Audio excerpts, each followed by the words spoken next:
I try my best to stay away from engaging or having anything to say when it pertains to Jason Whitlock, because this guy literally pisses me off every time something just leaves out of his mouth. The guy literally has verbal vomit, diarrhea of the mouth every time he has something to say, especially when it comes to black people, which is damn near every day.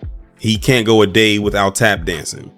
So by now, many of you have already known about the story involving Michael Oher and the Tuohy family. I actually put a video up recently, so by now many of you have already seen it. And I thought I was going to just like leave it alone and just leave it at that, but I could not let this go past after I saw it, because it ended up on my timeline. Because like I said, I don't follow Jason Whitlock. Like, why would I? But of course, in true typical Jason Whitlock fashion, he had to come out and tap dance for PC yet again in order to make them look good, even though they're already made to look bad in this situation, and throw Michael Oher under the bus even more than he's already been since 2004. So this tweet he made on August 15th says, "The Blind Side movie never stated or implied the Tuohy family adopted Michael Oher. Rewatch the movie. The media are lazy."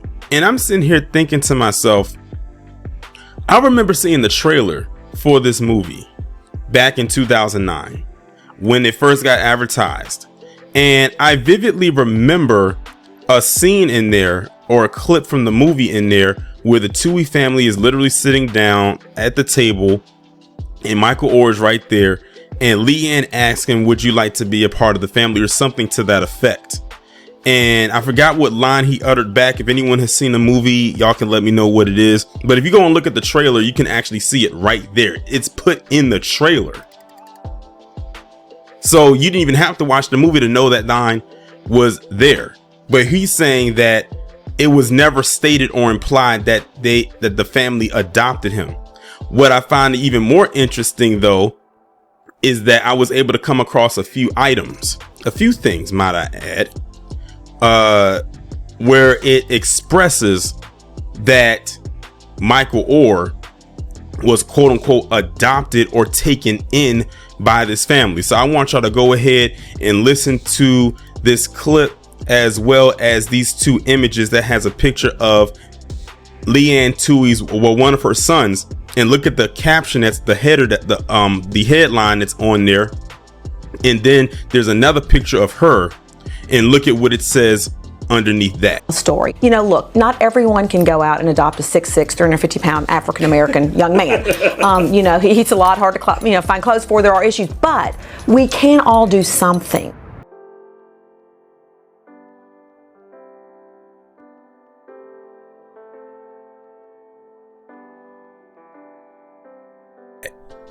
So you see that, right? It says under the Tuohy family adopted, or when he was in high school, the one where it has the picture of her son. Then it has Leanne Tuohy, you know, as Michael Oher's adopted mother. Then there's this small clip where she talks about how, you know, imagine going there seeking out 6'5", or however tall he was, 350-pound African-American male, or something to that effect. I can't remember exactly what she said, but y'all heard the clip for yourself. Now that's actual clips of her saying that. Those captions under her biological son, her son, and herself saying, you know, that he's adopted, that's real. That wasn't from the movie. So when Jason sits up here and says, "Oh, the Blind Side movie never stated or implied that," it definitely was, number one. And two, it was shown right there in what I just showed you. Those are not doctored images. I could not do that with all of my Photoshop skills. And that clip definitely is her talking right there, implying, quote unquote, that they took him in and helped to guide him, which I thought was always weird, because according to, you know, what I talked about in the other video, Michael Oher was 18. So I just thought that was kind of strange to me, because usually when it comes to adoption, the person should be a minor, but you know, it is what it is. But we know that it wasn't an adoption. It was a conservatorship. But it doesn't stop there when it comes to Jason Whitlock, because he goes even further into this, because people were starting to check him. He goes on to say, "Is the point of this tweet difficult to comprehend?" So he's trying to make it seem like we dumb. for calling him out on the bullshit that he said. He says people are acting like they were fooled into believing Oher was adopted. The movie did not create this impression. Neither did the book. Neither did the book Oher wrote in 2011. Even though y'all just saw a clip of Leanne Tuohy plus 2 images, one of her son and one of herself, where the words adopted in reference to Michael Oher was used in the byline. But I wanted to insert another clip here. This is actually a small clip. I might have to blur it out for copyright purposes, but y'all will be able to hear it from the actual movie, where Leanne Tuohy and her husband go down to the office to try to become the legal guardian of Michael Oher. It's only about 8 seconds, but check this out. You wait here all day. Now, how can I help you? I would like to become a legal guardian. Lord, help that child. So when you put all of that together, you see for yourself that Jason Whitlock is doing nothing more than being a revisionist, creating revisionist history. I'm sure by now many of us know the definition of that word, or not that word, but that phrasing.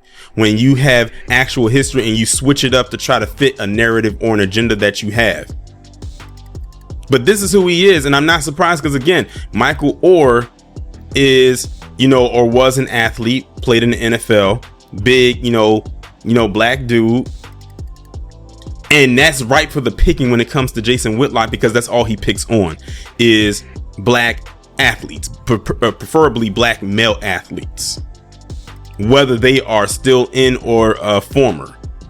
That's why LeVar Ball was going in on him that one time when he told him that he can't comment on anything but snacks. Do y'all remember when he said that? Alonzo's a ball player. He is who he is. And like I said, and going back to Whitlock, I don't think he can comment on anything but snacks. Now, wow, that's a little harsh. It's going to be harsh because he want to be harsh on me. And I don't think Jason Whitlock came back at him. And I also remember there was a time where even Charlemagne came at Jason Whitlock when he was saying something along the lines of don't say anything until you've lost a certain amount of weight, or something involving those fedoras he used to wear. Now, Jason Whitlock has the nerve, the unmitigated gall to say what I said was irresponsible, inappropriate, dangerous, out of bounds. But not once did you check Christine Leahy for demonizing LeVar Ball. Not once did you tell Christine Leahy that her demonization of LeVar Ball is dangerous. You are doing what you have to do to keep your white counterparts happy because you think it gives you some sort of job security. I mean, look, it's documented that no black people at ESPN wanted to work with you. I refuse to go back and forth with a man who doesn't love himself, okay? I would not take any critique from you serious until you take your life serious and lose weight. Jason Whitlock, if you're confused on what I'm telling you, it's simple. You're too fat for a fedora. Notice Jason Whitlock dropped some pounds and he stopped wearing them fedoras. So he be hearing what people have to say about him. But he stays indoors because he knows that people will check his ass on sight for real, if it ever came down to it, because he's always slick with the mouth. Always. And the thing is, he always hides behind these platforms that he goes on, and this is all he does. But you know what? They let him get away with it. Everything that he says, especially when it comes to black people, is one big propaganda misinformation machine. Everything. This guy can never give one basic fact when it pertains to black people, and he never will. And we should never expect him to. When his wake up call comes, it's going to be so glorious. They may even write a song about it. That's how intense his wake up call will be when the time comes. And I am waiting with bated breath when that day actually comes. Now, he is one of the ones that when his wake up call comes, is going to be in the form of a live stream, because a Triple P just won't do. It's certain people who wake up calls are going to be so grandiose that you just say to yourself, it has to be bigger than just a simple Triple P. I mean, that's fun and all, but they deserve a whole lot more for being the absolute pieces of shit stains on the earth that they are.